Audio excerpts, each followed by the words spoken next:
Before I call the chair, I will remind the government we are elected to hear it first, not to read it in the Telegraph, and certainly not a WMS is satisfactory on such an important matter. Here's the moment that the MP for Saffron Walden, Kemi Badenoch, got Lindsay Hoyle seeing red. But before we see that moment, here's Badenoch being asked if she's going to run for Conservative leader after the election. Kemi Badenoch, we know that you have already tried, and we wonder whether you still have those ambitions. I think it's obvious that question was for me. So let's not even pretend. Jonathan tried to answer you. I'm already the Secretary of Business and Trade, and it's actually been the job of a lifetime. I love it. There's no better job. It is a lot easier and a lot less pressured than being Prime Minister. If she does become leader and the Tories become the opposition, expect more of Lindsay Hoyle getting worked up.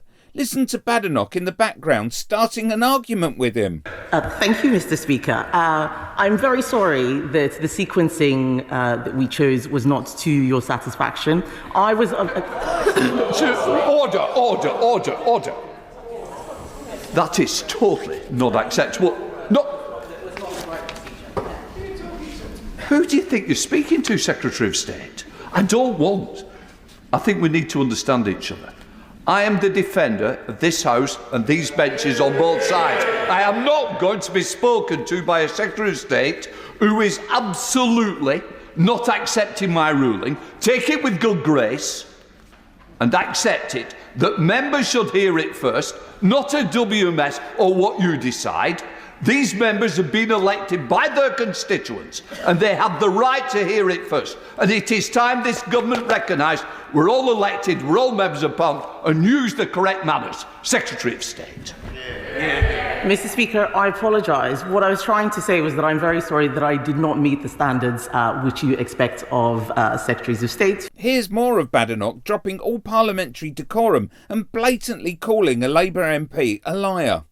You've made statements that contradict some of the best available evidence, including the government's own data. For instance, the LGBT survey that showed that there's no evidence of trans in a way the gay, but substantial evidence that trans people were at twice the risk of being exposed to conversion practices. And you've also made these statements using inflammatory language that likens children and young people coming out as trans to the spread of a disease. I've never said that. That is a lie.